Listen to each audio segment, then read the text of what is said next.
So I have for you another Montrealer. This is a good Jewish boy from Montreal who drifted on down to Los Angeles. He's a member of a very creative family, and I've just been startled to learn that he's actually the son of a guy I went to school with, Morris Charney. Dov Charney's modest proposition that it is possible to combine innovation, profitability, and social responsibility. And he now is, I believe, the proprietor of the largest schmata factory in the United States. No kidding. Schmatas, we all wear them. They're essential. They describe our humanity. He pays $20 an hour and gives his employees massages. Dov, come up and tell us how you do it. Thank you, Moses. Can you guys hear me? Wow, this is an amazing system. I have a little piece. I was on CNN. I was Maverick of the Morning, and I really liked the way I got this whole thing set up in 4 or 5 minutes. So I want to open with this thing, unless they have trouble playing it, and then I'll get into the trick of the schmata business while we're doing. So, guys, let's play the video. I'm going to enjoy the seat with you.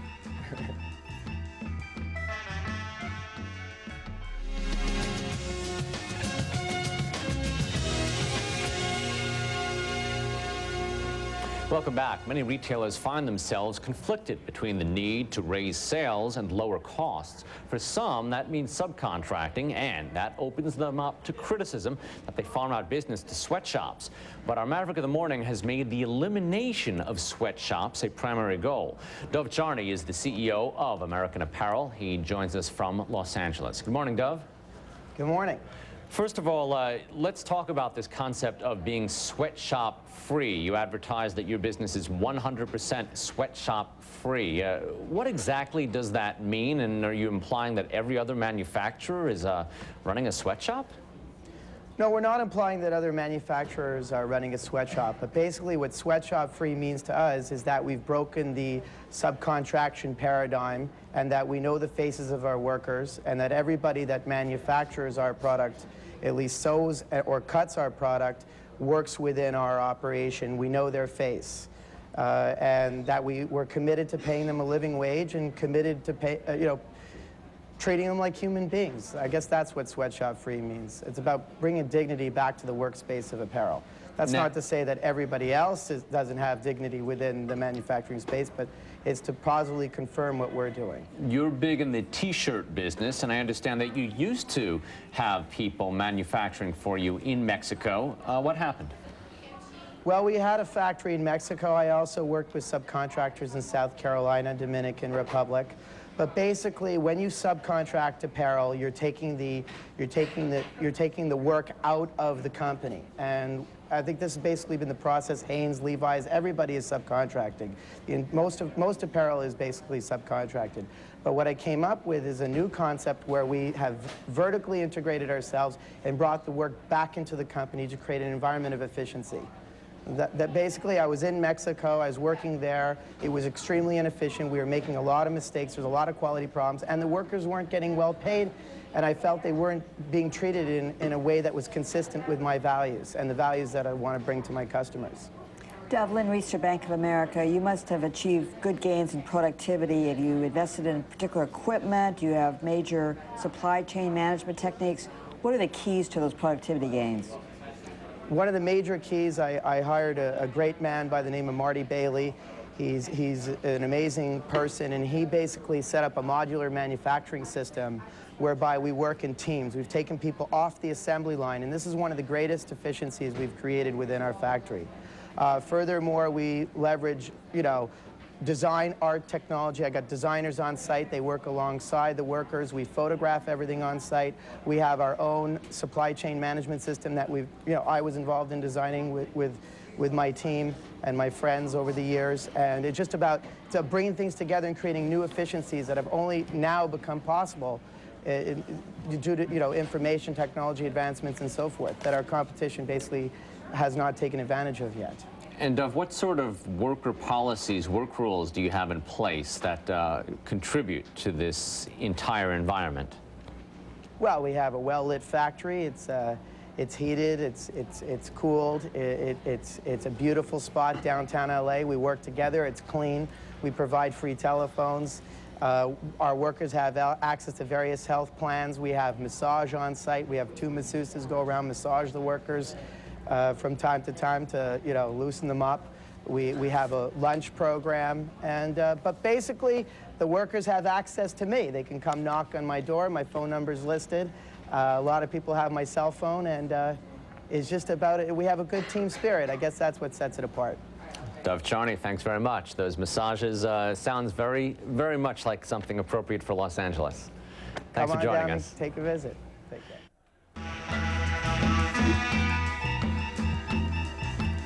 All right. Basically, we're in downtown Los Angeles. I don't know how it all happened, but we have the largest sewn products facility in the United States.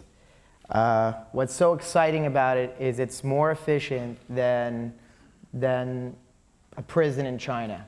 We've brought designers, we've brought photographers, we've brought young people, we've brought garment workers, migrant workers, all together. We're in one building, we're knitting, we're cutting, we're bringing in new kinds of technology, we're exploring science, as the previous speaker was talking about, to really figure out how to make t-shirts more efficiently and how to really explore new possibilities. Most clothing in the world, although everybody wears clothing and clothing transcends all cultures, most clothing is made in exploitative settings. So what's so exciting about what we're doing in LA is we're figuring out how to make clothing where it doesn't damage people's lives. We try to make sure that everybody touched by our business process has a positive experience. But the real challenge is we want to keep it profitable. And our company is more profitable than any of the institutional competition like Fruit of the Loom or Hanes. So we're maintaining a profitability. There's no institutional investor. We're not playing the stock market game, anything like that. At the same time, we're maintaining human dignity. We're exploring human potential and exploiting human potential in a positive way rather than exploiting human beings. And I look at a lot of the young people up in Seattle throwing bottles at McDonald's, or I was in Europe, there's a big anti-American corporate feeling. But what the kids are missing is that it's not the corporate model that's wrong, it's the generation running the corporations. I think that we're on the dawn of a political, cultural, social revolution. I think it's like we're in 1965 right now, 1963. We're moving into a new era where the youth is going to take over. There's going to be a new Woodstock. It may not be called Woodstock. There's going to be new movement in areas like film. Is that me? But how come the other guy didn't get that? Or how come I'm the only? Does everybody feel like this? Anyway, anyways, oh my gosh. Anyway, I think we're the dawn. Excuse me. I think we're on the dawn of this period where there's going to be a transfer of power from the boomers to their children, and it's going to be something like when the establishment, like the Eisenhower generation, lost control to the boomers. There's the inspiration to Generation Y, the youth. The inspiration is probably going to come from Generation X, people like the previous speaker, just like the beatniks who were kind of in between generation inspired the hippies. But I think it's the problem with the world today is that the world is controlled with boomer values, and the boomers have lost their idealism. They're into homeland security. They want to protect what they've got. And it's time for a change. I think you could see it in the economy. I think you could see it in the way the world's operating. The boomers have kind of cocooned themselves. They don't want any more immigrants in the system. Europe is closing its door. The United States, Canada are closing its door to refugees and other people.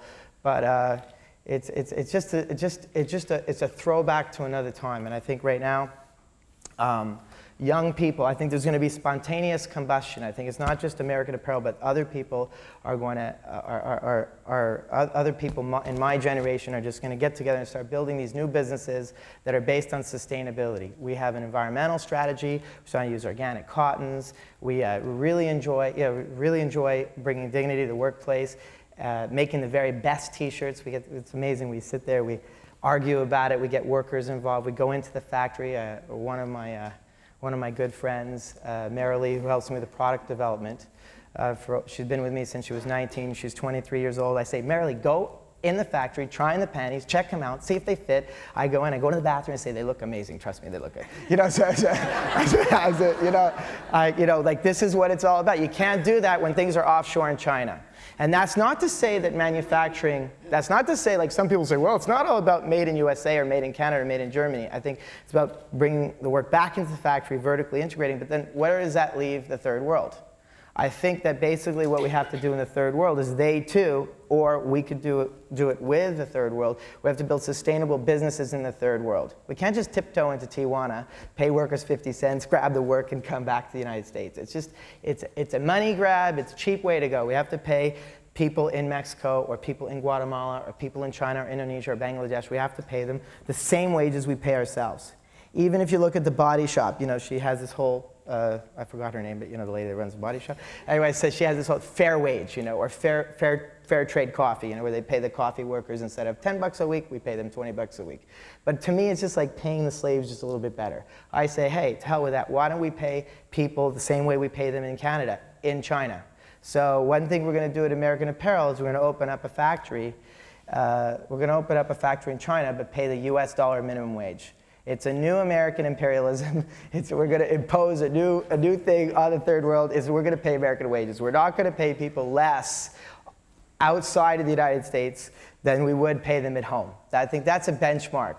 Why should American companies or Canadian companies or British companies, I mean, to me it's all the same thing. Why should the industrialized world be able to walk into the third world and underpay workers? And they say, well, the standard of living in these countries is much less, it's much cheaper, but I've been to I had a factory in Mexico, and I went to to one of the garment workers' homes, and like they don't have hot water, they don't have proper electricity, they don't have proper security. They're going to live like people in Toronto or Montreal or Los Angeles. They're going to have to be paid more money, because guess what? The cost of living, if you want to impose the same lifestyle that we're used to, is about the same worldwide. I mean, maybe it's a little bit cheaper in Toronto than it is in Hong Kong, or maybe in Beijing it's less than Toronto. Who knows? But the thing is, you got to pay living wages. So we think like this. A lot of my friends, I mean, we have a whole bunch of guys. It's nuts. Two of the guys are here with me. You know, we fly around. We're all scattered around, but like my friends and I think that we're into the future is a borderless world. Okay, there's no more such thing as like you could, you know, this whole idea of leaving some workers on one side of the border and other people living on another side of the world. Another side of the border. The real future of the whole game is borderless. There should be freedom of mobility for every man worldwide. That's really true freedom, okay? Like Magna Carta, 1215. I just happened to pass through this piece of text. Every man could sell his labor in England. I mean, what's so simple? Why should anybody be able to go to London or Toronto and sell their labor? It doesn't make any sense. We're maintaining these inequalities. It's got to come to an end. The first step is we have to build businesses that pay people proper wages, so they don't have the panic and the need to like run under the line. In Los Angeles, I just want to expose one of the biggest stories in the United States that nobody's talking about, is that most of the workers in Los Angeles, blue-collar workers, are falsely documented. Their green cards are full of shit, okay? They go to MacArthur Park, it's $100. Even one of my friends, for a joke, got a green card, okay? It looks exactly like the real green card. You can't even tell the difference. It's $100, you get a green card, you can get a job at McDonald's, you can get a job for the city of LA. No one checks, no one cares. As soon as you got this fake ID, you're ready to go. I mean, they have a lot of people here in Toronto probably like, it's so difficult to get a green card. It's like, what a laugh, man. Just come on down to LA, go to MacArthur Park. It's $100, you're in business, all right? I mean, I bet you can work as a doctor, you know? It's crazy. Like, I'm not supposed to say it, but, you know, because, and business is hush because they don't want to have a problem with the government, like immigration. Although immigration is not doing any raids, there's nothing like that. But there is some fear that maybe there could be a raid if you speak too loud. So business keeps quiet. The government keeps quiet because it's an embarrassment. I mean, how is it that most of the workers in Los Angeles, the majority of workers in Los Angeles are falsely documented? It doesn't make any sense. The entire system's cockeyed. And they all pay taxes. They all pay taxes. This is the other weird thing. As soon as they have false document, they also have a false social security number. They get deductions at source right off their paychecks. So they're all taxpayers. They're American workers. But they're frustrated from obtaining benefits. For example, the California state government just decided out of nowhere to make it that you have to have a proper I-94 to get a driver's license. Canadians just have to show their passport, because we don't have I-94s as Canadians visiting the United States. You just show your birth certificate, you're in. But if you're from, let's say, Iraq, visiting for the week, when you land into Los Angeles, you get an I-94. It's that tall card. Many of you might have seen it when you're traveling to Florida. Anyway, so if you have that, you can get a driver's license like that. So the only people that don't have one are, of course, Latin Americans that crawled under the border into the United States to come work. So they all drive, a lot of the people that work for me and a lot of the people in the community in which I work have Honda Civics or whatever. They pay $1,000 for the car. They don't get it insured. They don't have a license. If they get stopped, they just hand the keys to the policeman, and that's that. I mean, there's there's a huge amount of inexpensive cars in East LA that, and if the car has a plate that's up to date on it, you're in business. Like if it has the right sticker, it's worth more money. But when the sticker is expired, the car's worth less. Because if it's a fairly good plate, and the police are they don't want to touch it. If the plate is good, don't bother. Believe me, if you're in Santa Barbara, everything's nice. But downtown LA, you never get stopped. I've never been stopped in downtown LA driving anywhere. You go through a stop sign, a red light, they don't want to deal with it. Especially if you're in a Honda Civic, which is what I drive. The speed, I got a 1982 Honda Civic. I bopped down all over town with the thing, I haven't insured it, nothing. Just started driving it. It's nothing. So this is what's going on. It's a huge hypocrisy. There's a huge hypocrisy at play. And I'm ready to call the government on the line. There's possibly 15 million, 20 million workers, possibly half the population of Canada that's in the United States, and they're people without documents, and it's crazy. So we're addressing this situation. Basically, it's just part of what's going on. But we don't care, basically, if you got the right documentation that we're supposed to collect in order to get the job, you're in. And once you check into American Apparel, it's pretty much lifetime employment. We pay, with $20 Canadian an hour is basically, I don't want to say we're paying 20 US, but we are hitting pretty much close. The average wage is $20 Canadian. And it's more efficient than a prison in China. It's amazing. We're popping out 500,000 shirts a week. I mean, it's exciting. I'm getting people, I have people from within the Schmata industry, like at Urban Outfitters or working for other institutional companies, say, look, I'm sick of where I'm working. It's basically a paradigm of exploitation. I've been here for a while. I'm tired of being, I want to join your team. I get letters. I get people really want to jump in. And it's next generation stuff. Like I tell people, on the dawn of a social, political, cultural, sexual revolution. It's like Midnight Cowboys coming on back.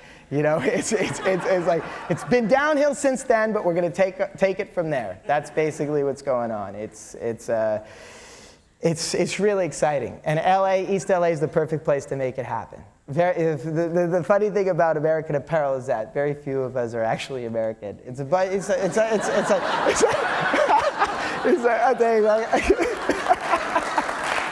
Yeah, I think we got more Canadians there than Americans. Anyway, the funny thing is though, it's but maybe that's really what's mostly what being American is all about. It's about it's getting in. I guess that's what being Canadian is all about. That's what the Americas are about. It's about coming to a place. And starting again, and it's about bringing new people from diverse backgrounds together to create this new hybrid. And for American Apparel, it's about efficiency. It's not a sweatshop-free charity. I mean, don't buy my T-shirts because you think we have a sorry story. I want people to buy my carrots not because they're organic, but they're the best tasting carrots. But if by chance they're also organic, that's a good thing.